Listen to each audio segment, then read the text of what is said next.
નમસ્કાર દર્શક મિત્રો, @ગુજરાતમાં આપનું સ્વાગત છે।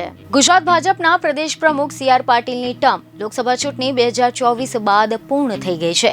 સી.આર. પાટીલને કેન્દ્રીય જળ મંત્રી બનાવવામાં આવ્યા છે। આના કારણે ગુજરાત પ્રદેશ પ્રમુખનું પદ ખાલી પડ્યું છે। ગુજરાતમાં ભાજપમાં અત્યાર સુધીમાં મોટા પાયે સૌરાષ્ટ્ર અને દક્ષિણ ગુજરાતમાંથી જ પ્રદેશ પ્રમુખ મળ્યા છે, પરંતુ હવે આ વખતે ઉત્તર ગુજરાત કાં તો પછી મધ્ય ગુજરાતમાંથી ભાજપના નવા પ્રદેશ પ્રમુખ મળી શકે તેવી વાતો વહેતી થઈ છે। જી હા, ગુજરાત ભાજપને સૌ પ્રથમ પ્રદેશ પ્રમુખ ઉત્તર ગુજરાતમાંથી A.K. પટેલ મળ્યા હતા। જો કે ત્યારબાદથી લઈને અત્યાર સુધીમાં એક પણ નેતા ઉત્તર ગુજરાતમાંથી પ્રદેશ ભાજપ પ્રમુખ બન્યા નથી।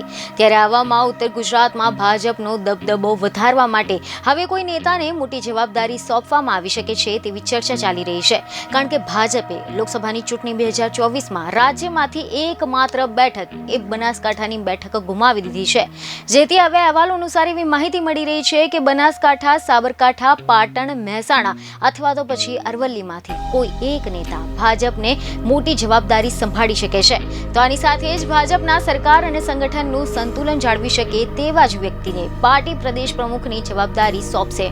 અને આની સાથે જ ભાજપની પસંદગીમાં RSSનો પણ મત મહત્વનો હોય છે, તેમજ નવા પ્રદેશ અધ્યક્ષની પસંદગી માટે ભાજપ કોઈ ચાલુ ધારાસભ્યને પણ પસંદ કરી શકે છે, કારણ કે ધારાસભ્ય પણ એ સરકારનો એક હિસ્સો છે અને આના કારણે સંગઠન અને સરકાર વચ્ચે સંતુલન જાળવી શકે છે અને સરકારના તમામ રિપોર્ટ કેન્દ્રીય ભાજપને પણ આપી શકે છે। બીજને ખબર સાથે ફરી મળીશું। ધન્યવાદ।